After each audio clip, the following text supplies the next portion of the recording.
Hello to all you divine heroes and fallen villains. Welcome to another visual guide dedicated to helping fellow players such as yourself. Today we'll take a look at the Source Wall Elite, an 8-player elite level raid introduced to the Dark Knights DLC. If you enjoyed this video, please leave a thumbs up and subscribe for more amazing guides. My name is Starry and I'll be your guiding light. 2 tanks will be needed for this raid as there are fights where the bosses will need to be split up. You'll start this instance off with a few ad pools. Some of the ads here have some terrifying mechanics that players will need to watch out for. The Fear Seeker ads will display a skull icon above their heads before putting up a reflective shield that will reflect damage back to players hitting it. The Skull Crasher ads will charge at a target dealing massive AoE damage upon hitting a target. You can stop attacking during the Fear Seeker shield to avoid the reflection damage, and roll out of the way or block the Skull Crasher's charge. The ads can also be crowd controlled in order to stop their mechanics. The first bosses you will fight will be the Source Titan Lords, Proma, Jekek, Kerbak, and Theon. The main strategy used here will be one tank will pull one boss to the top right corner of the map, while the second tank pulls the ads and the remaining bosses away from the group. The second tank will have to do a bit of kiting to avoid being overwhelmed by all the incoming damage. After any boss falls, they will drop an interactable pile of rubble that players must activate, otherwise the boss will respawn. Every Source Titan Lord will perform an I-beam attack that will place a white arrow above players' heads, dealing damage and placing a small AoE under their feet.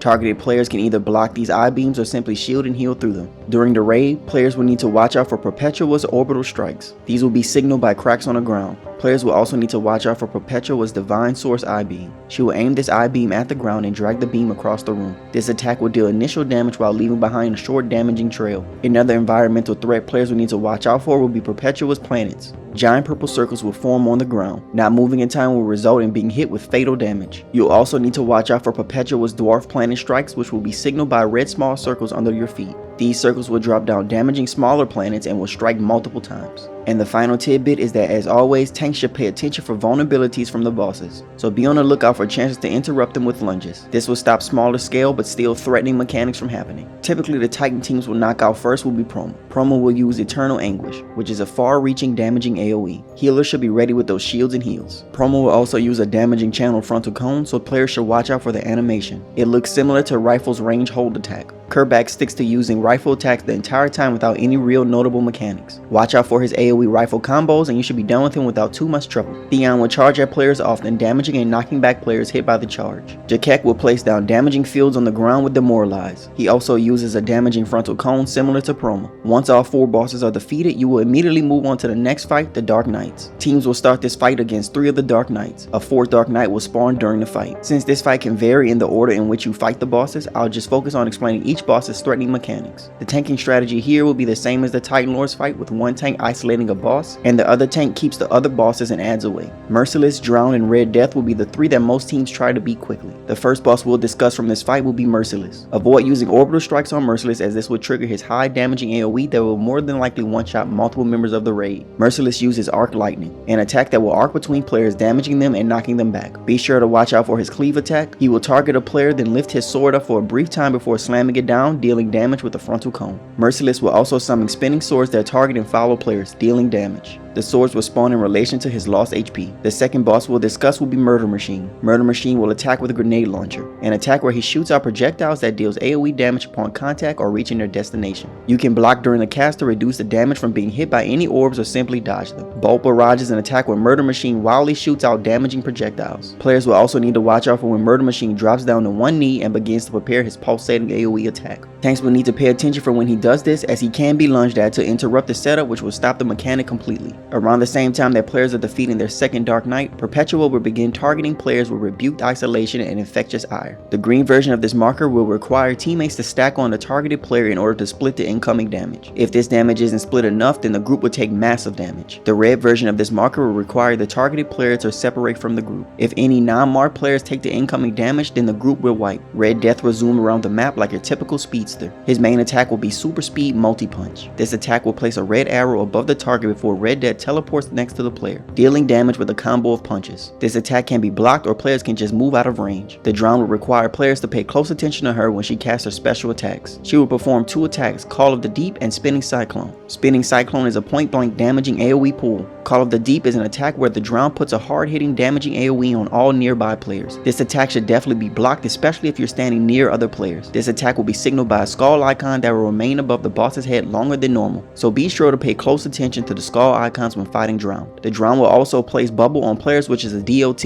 so healers should be ready with those shields and heals. Devastator will focus on attacking with frontal cone attacks. Devastator will attack with Spike Wave. He will point at his target and then attack with a wide damaging cone attack that will knock back hit players. Devastator's breath attack is a non-interruptible channel cone attack. Dawnbreaker is the final boss to be covered for this fight. He will drop down orbital strikes on players that must be avoided. Tanks will need to watch out for his various melee attacks and his construction jet that will resemble one of his orbitals. The third boss of the raid will be none other than the One Who Laughs. This fight will have you fight through 2 separate ad phases where the boss will disappear from the map. These phases will start when the boss reaches around 60% and 30% health. The ads will consist of dark minions which are capable of quickly overwhelming tanks and healers with their damage and numbers. While teams are dealing with the ad phase, black puddles will spawn on the ground that will deal damage to any player standing in them. During the fight, players will need to watch out for the tentacles coming from the ground. These will grab and trap nearby players until they're destroyed. The strategy for this fight will have the tank tanking the ads and boss in front of Perpetua while the team stands in the northwest corner of the room to avoid the tentacles in the middle of the room. The boss will pull players in with chain pull, following up with a point blank damaging AoE knockback. You can avoid the AoE damage by breaking out of the chain and moving away. Dark Impale will immobilize and damage a primary target while spreading to nearby teammates. Players must input mash in order to break free faster. Contagious Laughter will stun a player and spread to any nearby players. This attack is different from Dark Impale as you can simply break out of it. Irrational Dread is a pulsating damaging AoE that also panics. This attack will be placed on players and can be spread to nearby teammates. The final boss of this raid will be Perpetua. Perpetua herself is fairly easy and doesn't have a real strategy for defeating her besides playing mechanics correctly and avoiding environmental hazards. Perpetua will target a player with Immortal Source I-Beam. This attack will be telegraphed by a white arrow above the target's head coupled with an audio cue from Perpetua. The targeted player must block for the duration of the attack as taking unblocked damage from the beam will deal massive damage to all teammates. This attack will also leave a white puddle under the player during the cast that will deal damage to anyone standing in it, so teammates must avoid standing near the targeted player to avoid proccing the AoE damage. Flame Surge is an AoE pool that leaves a short duration burn on affected players. Some players will lose their abilities, requiring them to interact with the ghosts that have the same symbol above their head as the player. While this mechanic is happening, Perpetua will place a shield on herself, reducing incoming damage. Perpetua will become untargetable, which will start her ad phase. There are 2 ad phases for this fight, similar to the One Who Laughs fight. The ads that will spawn here will be the Source Titans and Apex Predators. Teams will need to destroy 5 Source Titans, which will drop interactable rubble upon defeat. Once 5 Source Titan rubble piles are collected, the ad phase will end and Perpetua will return to the arena. During this entire fight, players will need to watch out for the environmental hazards discussed at the start of the video. Planet strikes, divine source I-beams, and orbital strikes. You'll also need to watch out for a new environmental hazard specific to this fight, which will be the Source Energy Trail. This will be a trail of fire that will follow a player. Touching this trail will leave a heavy DOT on the player while also damaging them as long as they're touching the trail. The Source Titans will also drop demoralized fields on the ground just like Jet Heck from earlier. Perpetua and the ads will repeat all their mechanics until defeated, which will end the raid. Be sure to leave a comment if you have any questions. If you've enjoyed this video and want to see more upcoming guides, please consider leaving a thumbs up and subscribing. And thanks for watching everyone. See ya.